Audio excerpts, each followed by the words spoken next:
Army chief سے ہم نے کہا کہ اگر خدا نخواستہ ایران شکست کھا گیا اس جنگ میں تو پھر اگلا نمبر تو پاکستان کا ہے. تو اس پہ پھر آرمی چیف نے کہا کہ اگر کسی کے دماغ میں ہے نا کہ اگلا نمبر پاکستان کا ہے تو پھر اگلا نمبر صرف پاکستان کا نہیں ہوگا, آدھی دنیا ہم ساتھ لے کے ہی مریں گے, اکیلے نہیں مریں گے. یہ ذہن میں رکھیں.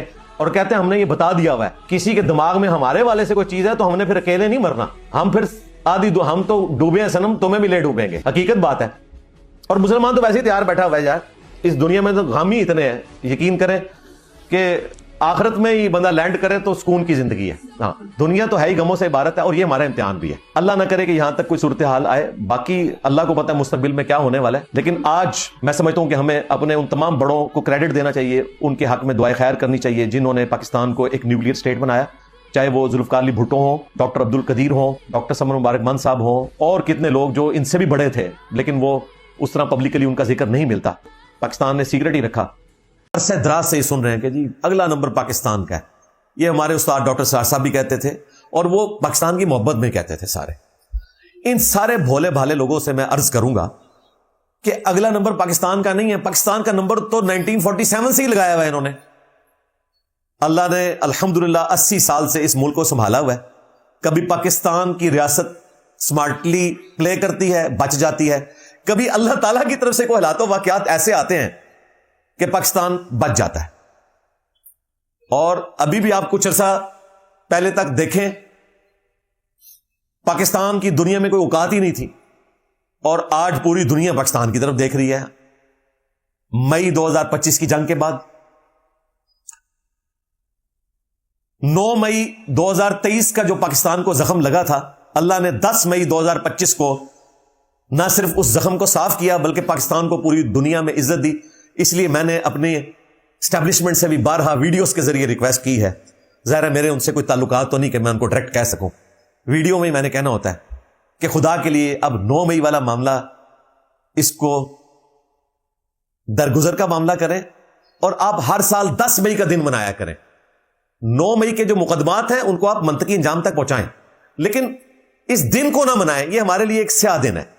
ظاہر ہے پاکستان کی اپنی نیشن کو ابھارا گیا ریاست کے خلاف. اس کو یاد کرنے کی بجائے 10 مئی کو یاد کریں جو اللہ تعالیٰ نے ہمیں پوری دنیا میں عزت دی. تو 9 مئی کا جو تاریخ دن ہے وہ اپنی موت خود ہی مر جائے گا. یہ میرا مشورہ ہے ہمیشہ, اور مستقبل میں بھی میں دوں گا. اگرچہ اب کل وہ فیصلہ بھی آ گیا ہے GHQ حملہ کیس کا, اور اس میں کئی لوگ اشتہاری بھی ڈکلیئر ہو گئے ہیں, 10 سال کی سزائیں ہو گئی ہیں. ٹھیک ہے, اس سال 9 مئی کا دن نہیں بنایا پاکستانی فوج نے تاریخ ڈے کے طور پر. تو ہم امید کرتے ہیں کہ بس اس کو اب تاریخ دن منانے کی بجائے اب 10 مئی کو دن منایا کریں. پاکستان کو اللہ تعالیٰ نے عزت دی, اور اسی کے اوپر ایمفیسائز کریں. تو پاکستان کا انشاءاللہ نمبر اس طرح کا نمبر کبھی نہیں لگے گا انشاءاللہ تعالی. پاکستان نے اللہ کے فضل سے جو قربانیاں دے کر ایٹم بم بنایا تھا, آج وہ ایٹم بم ہمارے کام آیا ہوا ہے. ہاں الحمدللہ. لوگ یہ جو آپ کو مشورے دیتے ہیں کہ جی ایٹم بم کس دن کے لیے رکھا ہوا ہے, چلائیں, کیا کریں, کہاں چلائیں, یا دماغ کام کرتا ہے ان لوگوں کا؟ یہ پٹاخہ ہے جو آپ نے چھوڑنا ہے. ایٹم بم چلانے کا مطلب پتا ہے آپ کو کیا ہے؟ آج لوگ ڈرے ہوئے ہیں کہ شاید ٹرمپ اپنی جنگ جیتنے کی خاطر ایران کے اوپر ایٹم بم پھینک دے, جس طرح اس وقت جاپان کے شہنشاہ کا دماغ سیدھا کرنے کے لیے ورلڈ وار 2 میں امریکہ نے ایٹم بم پھینکا اور اس نے سرنڈر کیا. وہ یہ سمجھتے ہیں کہ ایران سرنڈر کرے گا. بھائی وہ ورلڈ وار 2 تھی. اب یہ جو ورلڈ وار 3 ہے نا, اس کے اندر اگر کسی ملک نے ایٹم بم استعمال کیا تو وہ یہ نہ سمجھے کہ یہ ایٹم بم جو ہے وہ اپنے مخالف کے خلاف استعمال کر کے سکون سے گھر میں بیٹھے گا. پھر ایک ایک کر کے سارے ایٹم بم باہر نکل آئیں گے. وہ موٹو تو تیار بیٹھا ہوا ہے, کم وہ تو کہہ رہے منو کام دسو. ہاں ظاہر ہے یہ پھنسے ہوئے. اب جب کوئی پھنسا ہوتا ہے, ادھر ساؤتھ کوریا بھی شور مچا رہا ہے کہ جی ہمارے پاس جو میزائل ہیں وہ آپ یہیں رہنے دیں, یہ لے گئے تو کہیں موٹو نہ ادھر آ جائے ہمارے پاس. شکل اس کی معصوم سی ہے, کیوٹ ہے, اور اس کی تعلیم ساری ہوئی ہے گوروں کے پاس. بچپن میں تو یہ بڑا یعنی اچھا سا تھا, اور جب اس کا والد فوت ہوا ہے تو آپ دیکھیں بالکل چھوٹے بچوں کی طرح رو رہا ہے, لیکن اس کے کارنامے دیکھیں, اس نے کسی کو نہیں چھوڑا ہوا. یہ المیہ ہے, یہ اس دور کا ہٹلر ہے, یہ انسانیت کے منہ کے اوپر دھبا ہے کہ 21ویں صدی میں نارتھ کوریا میں کروڑوں لوگ ایک شخص کی تکلیف کاٹ رہے ہیں, اس کی جیل کے اندر ہے. یہ آنے والی نسلیں یاد کریں گی کہ 21ویں صدی میں اس ماڈرن سیولائز ورلڈ کے اندر اس موٹو جیسی بلائیں بھی موجود تھیں، جبکہ دنیا نے ورلڈ وار 2 کے بعد لرن کیا تھا کہ آپ کوئی دوبارہ ہٹلر نہ آئے. تو اس اعتبار سے تو یہ ایک تکلیف دہ چیز ہے. لیکن یہ ایٹم بم اگر خدا نخواستہ چلایا امریکہ نے تو پھر ایک ایٹم بم نہیں چلے گا، پھر کئی ایک ایٹم بم چلیں گے. ظاہر ہے کہ پھر لوگوں نے اپنی سروائیول کے لیے پھر آگے چلنا ہے. آپ تو کسی کی بدماشی نہیں ہوگی. اس وقت تو ایٹم بم ہے ہی صرف امریکہ کے پاس تھا نا، یہ بھی آپ کو پتا ہے نا. ایٹم بم صرف امریکہ کے پاس تھا. مین ہیٹن ان کا پروجیکٹ تھا، 1.5 لاکھ بندہ انہوں نے بھرتی کیا تھا، 4 سے 5 سال میں ایٹم بم بنا لیا تھا. حضرت آئنسٹائن نے فارمولا دیا تھا E=mc²، جب ہمارے اعلی حضرت حسام الارمین لکھ رہے تھے 1905 میں، اور المفند لکھی جا رہی تھی اس وقت 1905 کے اندر. آئنسٹائن نے اسپیشل تھیوری آف ریلیٹیوٹی دی اور بعد میں جنرل تھیوری آف ریلیٹیوٹی، اور یہ ایکویشن انسانیت کے حوالے کی پازیٹو مقصد کے لیے، لیکن اس کا پھر نیگیٹو مقصد بھی پورا کیا لوگوں نے، پازیٹو بھی. تو اس وقت تو صرف ایٹم بم تھا امریکہ کے پاس. اب تو ڈکلیئرڈ پاورز ہی آپ دیکھ لیں 7 ہیں، 5 تو وہ سپر پاورز، امریکہ، UK، فرانس، چائنا اور رشیا، اور اس کے بعد انڈیا اور پاکستان. یہ 7 تو ڈکلیئرڈ ہے، اور انڈکلیئرڈ آپ 2 اور شامل کر لیں، اسرائیل اور نارتھ کوریا. نارتھ کوریا کا کنفرم نہیں ہے، لیکن لگتا یہ ہے کہ چائنا نے ان کو اپنی پراکسی بنایا ہوا ہے. ایک طرف دیکھیں چائنا کتنا معصوم بنتا ہے، اور دوسری طرف اس معصوم کو بھی انہوں نے پالا ہوا ہے. ٹھیک ہے، تو یہ ورلڈ پالیٹکس ہے بھائی. اللہ تعالیٰ بچائے جی اس پالیٹکس سے اور دنیا کو رہنے کے قابل بنائے. تو یہ پاکستان نے جو قربانیاں دے کر، پاکستان کے عوام نے ٹیکسز دے کر ایٹم بم بنایا تھا، تو آج ہمارے کام آ رہا ہے. تو یہ کوئی پٹاخہ نہیں ہے جو آپ نے چھوڑ دینا جی ایٹم بم چلا دیں. کدھر چلا دیں؟ ایٹم بم چلا دیں جا کے امریکہ کے اوپر. دنیا کے دوسرے کونے میں بیٹھا ہوا ہے، کتنا اس کو ایڈوانٹیج ہے، ادھر کو پہنچ ہی نہیں سکتا. اسی لیے تو ہر جگہ پنگے لیتا ہے. یہ نیشنل پروٹیکشن ہے اس کو. تو اسرائیل کے اوپر بھی پھینکیں گے تو آپ کیا سمجھتے ہیں کہ اس کے بعد وہ سکون سے بیٹھے رہیں گے؟ دنیا کو آپ نے ختم کرنا ہے. دنیا اللہ نے اس لیے بنائی ہے کہ ایٹم بم ایک دوسرے کو مار کے تو آپ ختم ہو جائیں. ایٹم بم جو ہے وہ ہاتھی کے دانت ہیں، دکھانے کے لیے. اس کی وجہ سے آپ کا دشمن آپ کے اوپر چڑھائی نہیں کرتا. آج انڈیا اگر رکا ہوا ہے تو وہ ہماری داڑیوں اور پگڑیوں کی وجہ سے نہیں رکا ہوا، نہ وہ داتا صاحب کے مزار کی وجہ سے رکا ہوا ہے، نہ عبداللہ شاہ غازی نے اس کو روکا ہوا ہے. ہاں، یہ حضرت آئنسٹائن کا جو فارمولا ہے نا E=mc²، اس کی برکت سے جو ہمارے حضرت ڈاکٹر عبد القدیر صاحب رحمہ اللہ نے محنت کی، اور ہمارے حضرت جو ڈاکٹر سمر مبارک من صاحب ہیں حافظہ اللہ تعالی، اور باقی وہ حضرت جن کے نام بھی لوگوں کو نہیں پتا، ان کی کنٹریبیوشن ان سے بھی زیادہ ہے. کچھ ان میں سے زندہ ہیں، کچھ فوت ہو چکے. ان سب لوگوں کی محنت ہے. اور الٹیمیٹلی یہ حضرت گریٹ برٹن کی بھی مہربانی ہے کہ انہوں نے اتنی آرگنائزڈ آرمی ہمیں دی وراثت میں. ہاں، ادروائز پاکستان کے پاس اگر وہ آرمی نہ ہوتی جو گورے ہمیں دے کے گئے ہیں تو ہمارے پاس ایٹم بم بھی نہ ہوتا. یہ ذہن میں رکھیے گا. ظاہر ہے یہ سب کچھ پاکستان کی آرمی کے انڈر ہوا ہے نا. جتنے ایٹامک انرجی کے ادارے ہیں، انہوں نے کام جو کیا ہے سارا آرمی کی سیکیورٹی میں کیا ہے. بجٹ سارا آرمی نے ارینج کیا، اور ظاہر ہے ملک کی سیکیورٹی کو انہوں نے ہی دیکھنا تھا. تو اگر یہ گریٹ برٹن کی فوج نہ ہوتی اتنی آرگنائز، یہ بھی میں کریڈٹ گوروں کو دیتا ہوں، تو آج ہمارے پاس ایٹم بم نہ ہوتا. تو یہ ایٹم بم جو ہے ڈیٹرنس کے لیے ہے. ہمارا میزائل پروگرام ڈیٹرنس کے لیے. پہلے ایٹم بم تھا، پھر پاکستان نے سوچا کہ ایٹم بم کسی ملک تک پہنچانے کے لیے اگر خدا نہ خواستہ پہنچانا پڑ گیا تو ہمارے پاس لوڈنگ ڈیوائس بھی ہمیں چاہیے. پھر میزائل پروگرام شروع ہوا، اور وہ بے نظیر کو کریڈٹ جاتا ہے. اس نے اپنے دور کے اندر یہ پروگرام شروع کیا، جس طرح اس کے والد نے ایٹامک انرجی کا یہ پروگرام شروع کیا. 1996 میں جب وہ پرائم منسٹر بنی تو یہ میزائل پروگرام شروع ہوا. اور پھر 99 میں نواز شریف صاحب کو کریڈٹ جاتا ہے کہ اس وقت دھماکے ہوئے، اور پھر مشرف صاحب کو اس حوالے سے کریڈٹ جاتا ہے. اگرچہ میں ان سے بہت اختلاف رکھتا ہوں، لیکن یہ کریڈٹ ان کا ہے. انہوں نے نیسکوم کا ادارہ بنا کے کئی ادارے ایک جگہ جمع کیے، اور پاکستان کے میزائل پروگرام کو ایپیکس کے اوپر پہنچانے والا اگر کوئی بندہ ہے تو وہ پرویز مشرف ہے. اس زمانے میں اس نے ڈاکٹر سمر مبارک من کو ہیڈ بنایا ان سارے اداروں کا. اور پھر ہمارے یہ پروگرام شاہین میزائل کا، غوری میزائل کا، ابدالی کا، یہ سارے کے سارے پروگرام چلنا شروع ہوئے.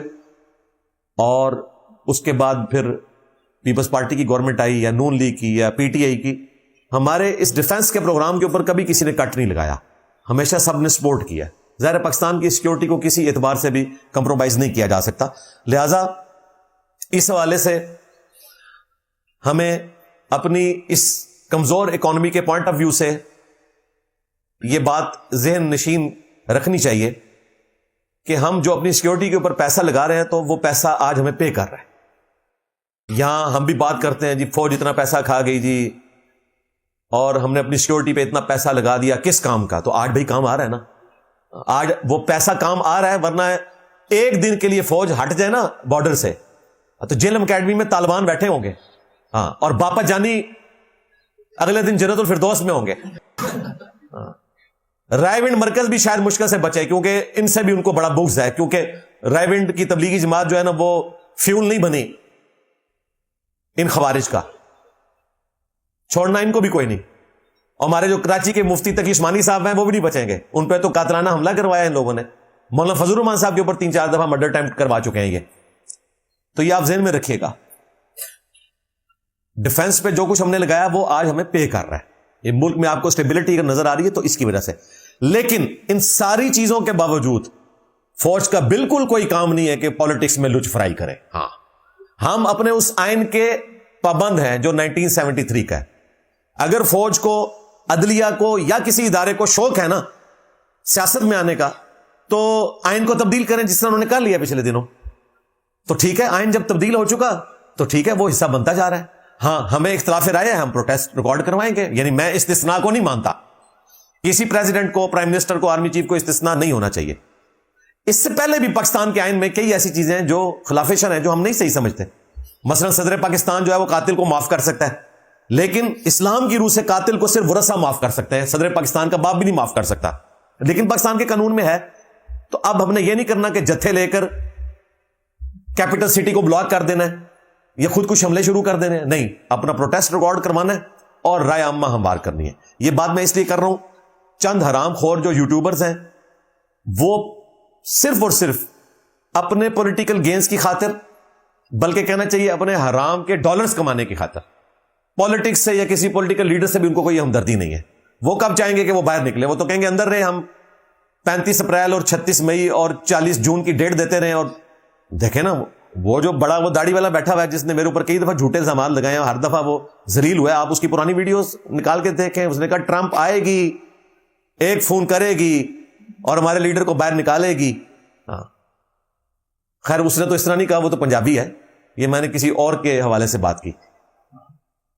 بال یہی جملے اس نے اپنے انداز میں اپنے ولاگ میں بیان کیے ہیں. آپ کو ان سے پوچھنے والا ہے تو بھائی اس طرح نہیں ہوتا. اپنے حرام کے ڈالر پکے کرنے کی خاطر جو ہے نا وہ اس طرح ریاست کے خلاف ابھارتے ہیں. اور میں نے آپ کو اس وقت بھی بتایا تھا اس کا کوئی نتیجہ نہیں نکلنا. ریاست کے خلاف آنے سے ریاست کے ہاتھ میں ظاہر ہے سلطہ ہے, بندوق ہے, اور ریاست ریٹ آف دی گورنمنٹ کو اسٹیبلش کرے گی, اور اس میں خون جو ہے وہ عوام الناس کا بہے گا. بچے ساروں کے باہر ہیں, آپ دیکھ لیں, جو زیادہ شور مچاتے ہیں ان کے اپنے بچے بھی باہر ہیں. نواز شریف صاحب کے بچے کہاں ہیں؟ باہر ہیں. ان کے پاس پھر بھی ایکسکیوز موجود ہے, وہ کہتے ہیں پالیٹکس میں نہیں ہے. عمران خان صاحب کے بچے کہاں ہیں؟ باہر ہیں. ان کے پاس بھی ایکسکیوز موجود ہے کہ پالیٹکس میں نہیں ہے. زرداری صاحب جب مشکل وقت آتا ہے بچوں کو باہر بھیج دیتے ہیں, لیکن ایک بچہ ان کا پالیٹکس میں ہے, دوسرے کو بھی انہوں نے ساتھ اٹیچ کیا ہوا ہے, آصفہ بھٹو کو بھی. اور جرنیل ان کی تو اکثر کی فیملیز باہر ہیں, وہ تو اس طرح ٹور لگاتے ہیں جس طرح دوسرا ان کا گھر وہاں پہ ہے. پیچھے ہم لوگ مڈل کلاس یا لوور مڈل کلاس ہیں, وہ یہیں بیٹھے ہوئے ہیں. تو ہمیں فخر ہے انشاءاللہ ہم یہیں پہ بیٹھے ہیں اور ہم نے یہیں پہ رہنا ہے. تو اس ملک کی چونکہ ہمیں ضرورت ہے, تو اس لیے ہم نے ملک کے خلاف کوئی اس قسم کی سازش برداشت نہیں کرنی. اور مجھے حیرانگی ہوتی ہے جب ملک کے حق میں یا ریاست کے حق میں کوئی بات کرتا ہے تو آپ اس کو فوج کے حق میں کیوں سمجھتے ہیں؟ کوئی پاکستان کا جھنڈا لگا لے تو کہتے ہیں یہ جناب اسٹیبلشمنٹ کا اہلکار بن گیا. مجھے بتائیں یہ پاکستان کا جو جھنڈا ہے یہ فوج کا جھنڈا ہے؟ کیا پاکستان فوج نے بنایا ہے؟ پاکستان ایک پولیٹیکل لیڈر نے بنایا ہے جو ایک سیاستدان تھا, ایک وکیل تھا. اور اس سے تلخ بات جو آپ کو بری لگے گی خصوصاً مذہبی طبقے کو, پاکستان اس پولیٹیکل لیڈر نے بنایا ہے جو سگار پیتا تھا, پینٹ شرٹ پہنتا تھا, انگریزی بولتا تھا, کتے پالے ہوئے تھے, اور اس کا لباس آپ دیکھیں آج کا کوئی امیر آدمی بھی وہ لباس افورڈ نہیں کر سکتا. اور قبضہ ملک کے اوپر کس کا ہے؟ مولویوں کا. مولویوں کی کیا کنٹریبیوشن ہے پاکستان بنانے میں؟ یہ میرا سوال ہے. یہ کہیں گے ہم سپورٹر تھے. سپورٹر تھے نا، لیڈر کون تھا؟ لیڈر تو ایک سیکولر ذہن کا بندہ تھا جو سب کو کو ایگزسٹ کروا کے رکھنا چاہتا تھا. ٹھیک ہے، پاکستان کی بنیاد 2 نیشن تھیوری کے اوپر ہے کہ ہندو اور مسلمان 2 قومیں آباد ہیں. یہ ایک نیشن سٹیٹ ہے. پاکستان ایک مذہبی سٹیٹ کے طور پہ نہیں بنی تھی، ایک نیشن سٹیٹ کے طور پر. اور ظاہر ہے اس نیشن کا مذہب اسلام. یہ ہماری کچھ نصیبی. لیکن اس کو فرقہ واریت کی نظر کرنا، مولویوں کے قبضے میں دے دینا، ایک دوسرے کے گلے کاٹنا، ظلم کیا. مجھے تو اکثر کبھی موقع ملے، کوئی میرے اپنے دوست احباب میں جاننے والے کوئی اسٹیبلشمنٹ کے لوگ، تو میں اپنی پرسنل کیپیسٹی میں، ظاہر ہے دوستی یاری ہمارا تو تعلق ایسے ادارے سے رہا، تو میں ان سے کہتا ہوں کہ یار دیکھیں، ملک بنایا ایک پولیٹیکل لیڈر نے اور ہولڈ ہے فوج کا. ملک بنایا ایک سیکولر بندے نے جس نے کتے پالے ہوئے تھے، جو انگریزی بولتا تھا، پینٹ شرٹ پہنتا تھا، سگار پیتا تھا، اور قبضہ کیا ہوا مولویوں نے. کتنا بڑا المیہ ہے، کتنا تضاد ہے. اس تضاد کے اوپر غور کریں. اور یہ صرف غور میں اس لیے کروا رہا ہوں تاکہ آپ باقیوں کو بھی سپیس دیں. میں نہیں کہہ رہا کہ مولویوں کو باہر پھینک دیں، لیکن ایٹ لیسٹ آپ اپنی حیثیت کو پہچانیں اور دوسرے لوگوں کو بھی موقع دیں کہ وہ بھی یہاں پر اپنی مرضی کے مطابق زندگی گزار سکیں. اپنی مرضی سے مطابق. میں یہ نہیں کہہ رہا کہ کپڑے اتار کے تو روڈ پہ نکل آئیں، یہ اجازت تو یورپ امریکہ میں بھی نہیں آپ کو ملے گی. مراد یہ کہ کو ایگزسٹ کریں. یہاں تو ایک فرقہ دوسرے فرقے کو ایگزسٹ نہیں کرنے دیتا. یہ تو ہماری برکت ہے کہ ان ساروں کا غم سانجھا ہو گیا. تو آج آپ کو نظر آتا ہے کہ صرف میرے خلاف ویڈیوز بن رہی ہیں. لوگ کہتے ہیں انجینئر صاحب سارے آپ کے خلاف کیوں ہیں؟ اس لیے کہ بھائی یہ غم ہی اتنا بڑا لگ گیا ان کو. میں نے تو عرصہ دراز ہو گیا کہ کبھی سنا ہو کہ کبھی کسی بریلوی نے اہل حدیث کے خلاف کوئی ویڈیو بنائی ہو. ڈرتے ڈرتے اختلاف رائے کرتے ہیں. اگلے دنوں میں نے ایک بریلوی کٹر مولوی کی ویڈیو دیکھی جو مجھے گالیاں نکالتا ہے. اور وہ ایک ٹک ٹاکر قاری صاحب جنہوں نے 8-10 سپیکر لگائے ہوتے ہیں تراویح میں نام لیے بغیر، ان کا وہ رد کر رہا تھا اور اتنے احترام سے نام لے رہا تھا جیسے اس کا باپ ہے. اس تنقید کو آپ نے وہ نہیں سمجھنا ہم چاہ رہے ہیں ہم اس طرح کر کے. میں نے کہا دیکھو میرا جب ذکر آتا ہے تو ان کی جھاگ چھوٹ جاتی ہے. جو ان کو مسلمان سمجھتا ہے اور جو بریلویوں کو مسلمان بھی نہیں سمجھتے ان کا نام اتنے احترام سے. ابھی یہ ہمارے ایک بھائی ہیں جنید بھائی، کراچی میں ہوتے ہیں. انہوں نے وہ پنڈی کے مفتی کے ساتھ پوڈ کاسٹ کی، رات کو اپلوڈ ہوئی. اس سے پوچھا گیا کہ بتائیں مودودی صاحب کے بارے میں آپ کا کیا خیال ہے، ڈاکٹر سرار کے بارے میں آپ کا کیا خیال ہے، ڈاکٹر ذاکر نائک کے بارے میں آپ کا کیا خیال ہے. آپ کو پتا ہے کہ بریلویوں کا کیا خیال ہے ان تینوں کے بارے میں. ہمارے پلیٹ فارم کی برکت سے تو جس کو نہیں پتا تھا اس کو بھی پتا چل گیا. بریلویوں کو تو ساروں کو پتا ہے کہ وہ مولانا مودودی کو کیا سمجھتے ہیں، ڈاکٹر سرار کو کیا سمجھتے ہیں، ڈاکٹر ذاکر نائک کو کیا سمجھتے ہیں. اور پھر میرا بھی نام انہوں نے ذکر کر دیا. اس نے باقیوں کو تو چھوڑ دیا. اس نے کہا ایک ایک کر کے پوچھیں، اور شروع کیا مجھ سے. اس نے کہا کہ وہ تو کافر ہے، سیدھا کافر. کون؟ جس نے چشتی رسول اللہ کلمے کا دفاع کیا ہوا 2009 کے مناظرے میں، جو قیامت تک اس کو ہانٹ کرے گا جب تک توبہ نہ کر لے. آج میرے ڈر کی وجہ سے کہہ رہے کتابیں بدل گئی ہیں، لیکن ویڈیو تو چڑھی ہوئی ہے. 2009 میں شتیہات کے نام کے اوپر اس نے فراڈ کیا تھا. حالانکہ شتیہات تصوف میں ان کے جو فراڈ تصوف چل رہی ہے اس میں اللہ کے لیے ہوتی ہے، رسول اللہ کے لیے نہیں ہوتی. با خدا دیوانہ باش، با محمد ہوشیار. پھر مودودی صاحب کا ذکر ہوا تو کہتا ہے کہ ہاں علماء کا کوئی اختلاف رائے ہے ان سے، بس اتنا. ڈاکٹر سرار صاحب کا، ڈاکٹر ذاکر نائک کا. کل تک یہ ڈاکٹر ذاکر نائک کو گالیاں دیتا تھا یزید کے مسئلے پہ، اور آج ذکر ہو سکا ہاں علماء کا. اپنا نہیں بتا رہا، کہہ رہا علماء نے ان کے بارے میں اختلاف رائے کیا ہے، بس اتنا. اختلاف رائے تو تیرے بارے میں تجھے بریلوی سے نکال کے باہر پھینک دیا. تیری اوقات یہ ہے. باپا جانی ہمارے ایکس مرشد نے، ہمارا ہی فیض ہے. ظاہر میں ان لوگوں کے اوپر اڈیالہ جیل میں قنوت نازلہ پڑھتا رہا ہوں. ہاں الحمدللہ میں باہر نہیں نکلا، یہ سارے اندر تھے. کہہ رہے تھے باباؤں نے اندر کروایا ہے. ہاں باباؤں کے بابا نے تو سارے پھر اندر کرواتا. ہاں میں نبی سا ہے ہی کوئی نہیں، تیرے بابے تھے شے ہی کوئی نہیں. الحمدللہ. آخری علمی پوائنٹ نمبر 15، وہ میرے بھائیو جہاد اور قتال سے متعلق. اس میں کوئی شک نہیں کہ اسلام کا ہائیسٹ گڈ سمم بونم وہ قتال ہے، کہ انسان اپنی جان ہتھیلی پہ رکھ کے میدان جنگ میں اتر آئے. اس سے بڑی کوئی نیکی انسان کما نہیں سکتا. جب واقعتاً جہاد فرض ہو اور آپ ایبلٹی بھی رکھتے ہو جہاد لڑنے کی، بیلچے پہ گولیاں روکنے کی نہیں، سلطان رائی کی طرح. ہاں، جب سے نیشن سٹیٹس بنی، پراپر فوجیں بن گئی، پھر عام آدمی کا کام ہی نہیں ہے کہ وہ آگے جا کے لڑے گا. وہ صرف ٹیکس دے گا، فائنینشل سپورٹ دے گا. ٹرینڈ فوجیوں کا کام ہے وہ آگے جا کے لڑے. یہ جو مولوی آئے دن اناؤنسمنٹ کرتے ہیں، وہ ایک وہابی مولوی اگلے دن اناؤنسمنٹ کر رہا تھا 1 لاکھ اہل حدیث نوجوان میں نے تیار کر رکھا، ایویں چھڑ دی تھی. نگ نے لے کے جانے نے 1 لاکھ. ان کے پاس ایسا لیٹسٹ اسلحہ ہے کہ آپ کی عقل دنگ رہ جائے. ایک یہودی نکال دیا نا تو وہ کمپیوٹر پہ بیٹھ کے نا تمہارا 1 لاکھ فارغ کر دے گا، کمپیوٹر پہ بیٹھ کے، سامنے بھی نہیں آئے گا. کہانیاں کرانی بند کرو یار، سائنس اور ٹیکنالوجی میں ترقی کرو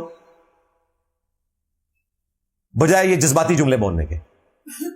جب کوئی یہ بات کرتا ہے کہتے ہیں جہاد اور قتال کے خلاف ہے. استغفر اللہ، جہاد اور قتال کے جو خلاف وہ تو مسلمان ہی نہیں ہے. یہ تو اسلام کا سمم مونم ہے. سورہ صف میں اللہ تعالیٰ نے واضح ارشاد فرمایا، ان اللہ یحب الذین یقاتلون فی سبیلہ صفا، بے شک اللہ تعالیٰ محبت کرتا ہے ان لوگوں سے جو صفیں باندھ کر اللہ کے حضور قتال کرتے ہیں. کأنہم بنیان مرصوص، گویا کہ وہ سیسا پلائی ہوئی دیوار ہے. جو ہم نے مئی 2025 کی جنگ میں بنیان مرصوص نام رکھا تھا اپنے اس مارکے کا، مارکے حق کا، بیٹل فیلڈ میں. تو یہ اسلام کا ہائیسٹ گڈ ہے. بخاری مسلم میں حدیث ہے، نبی صلی اللہ علیہ وآلہ وسلم نے فرمایا میری خواہش ہے کہ میں اللہ کی راہ میں قتل کیا جاؤں، پھر زندہ کیا جاؤں، پھر قتل کیا جاؤں، پھر زندہ کیا جاؤں، پھر قتل کیا جاؤں. یہ تو ہمارے نبی کی خواہش ہے. صحیح مسلم میں حدیث ہے، نبی علیہ السلام نے فرمایا کہ جس کے دل میں شہادت کی تمنا نہیں ہے وہ منافقت کی شاخ پہ مرا. یہ ہمارے ایمان کا حصہ ہے. اور اگر تمنا ہے تو صحیح مسلم میں حدیث ہے کہ اگر کوئی بستر مرگ پہ اپنے گھر میں مرا اور دل میں شہادت کی تمنا تھی تو اللہ تعالیٰ اسے شہید ہی کاؤنٹ کر لے گا. دیکھ لیں، تو یہ تو ہمارے ایمان کا حصہ ہے. لیکن چیپلی جا کے مر نہیں جانا، آپ نے تیاری کرنی ہے. جو سورۃ الانفال میں آیا کہ خوب تیاری کر کے رکھو پلے ہوئے گھوڑوں کے ذریعے اور آلات جنگ کے ذریعے دشمنوں پہ روب ڈالنے کے لیے. اور صحیح مسلم میں حدیث ہے آگاہ ہو جاؤ، طاقت پھینکے ہوئے ہتھیاروں میں ہے. اس زمانے میں تیر تھا اور آج میزائل ہیں، ایئر سٹرائکس ہیں. تو یہ تیاری کر کے رکھنی ہے آپ نے. صرف زبانی کلامی باتیں کرنا اور یہ کہنا کہ جناب خیر ہے غزوہ بدر میں فرشتے نازل ہوئے تھے. اچھا، بدر میں نازل ہوئے تھے تو قادسیہ اور یرموک میں کیوں نہیں نازل ہوئے؟ وہاں کسی صحابی نے رپورٹ نہیں کیا کہ کوئی فرشتہ نازل ہوا ہو. 8,500 مسلمان شہید ہوئے ہیں کئی ہاتھیوں کے نیچے آ کے قادسیہ میں، ہزاروں یرموک میں رومنس کے خلاف لڑتے ہوئے. صحابہ کرام نے تو اتنی تکلیفیں کاٹی ہیں.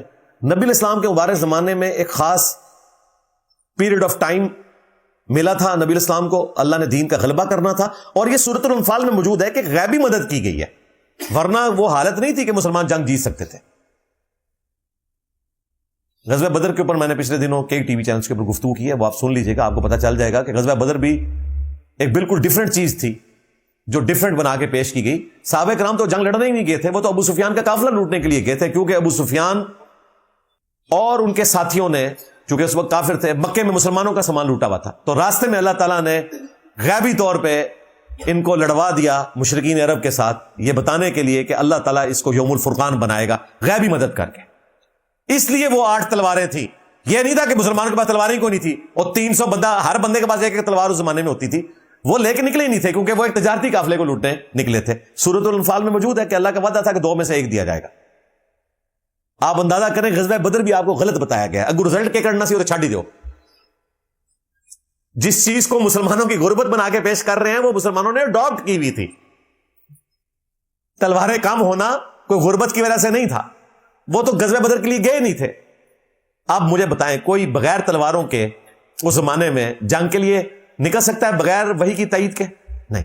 اسی لیے صحابہ کرام تیاری کر کے نکلتے تھے. اور جنگ کے حوالے سے یاد رکھیے گا یہ کوئی پسندیدہ چیز نہیں ہے. سورہ فتح میں اللہ تعالیٰ نے مسلمانوں کے حوالے سے، مشرکین عرب کے حوالے سے ارشاد فرمایا هو الذی کف ایدیہم عنکم وایدیکم عنہم ببطن مکہ. وہی اللہ ہے جس نے کفار کے ہاتھ تم سے روک کے رکھے اور تمہارے ہاتھ کافروں سے روک کے رکھے مکہ میں. یعنی اللہ تعالیٰ جنگ کے روکنے کو اپنی طرف منسوب کرتا ہے کہ یہ اللہ کا فضل تھا کہ تم آپس میں بھیڑے نہیں. اسی کانٹیکسٹ میں وہ حدیث ہے بخاری مسلم کی کہ کبھی بھی دشمن کے ساتھ میدان جنگ میں سامنے آنے کی تمنا نہ کرو. آپ اندازہ کریں, دشمن کے سامنے آنے کی میدان جنگ میں تمنا نہ کرو, یہ نبی اسلام تعلیم فرما رہے ہیں. یہاں یہ کہہ رہے ہیں مجھے F-16 دیں, میں جا کے اسرائیل پہ حملہ کر دوں گا. اچھا آپ تو حملہ کر کے آ جائیں گے, پیچھے 5 کروڑ دا کے بڑھے گا. خدا کے جذباتی ڈاکٹر نہیں, اپنی عقل استعمال کریں.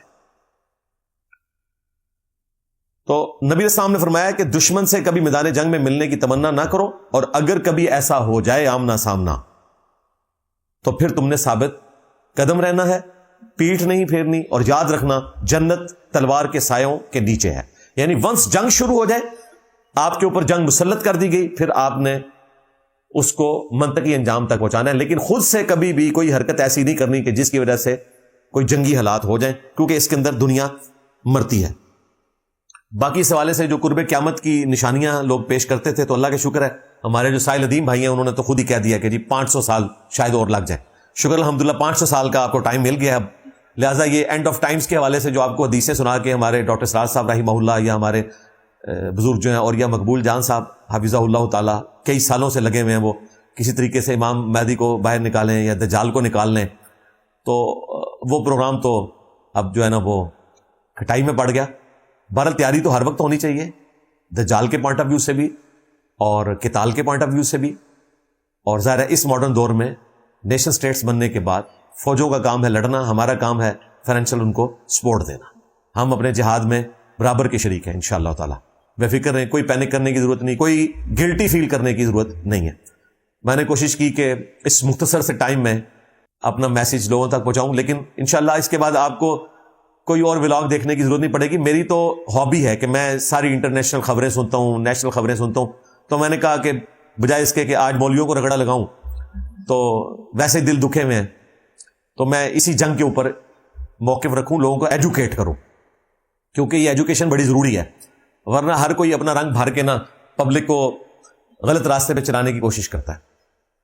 ہم اللہ تعالیٰ سے دعا کریں گے کہ اللہ تعالیٰ اس پلانٹ ارتھ کو رہنے کے قابل بنائے, اور جنگوں کی مصیبت سے انسانیت کو بالعموم اور مسلمانوں کو بالخصوص محفوظ فرمائے.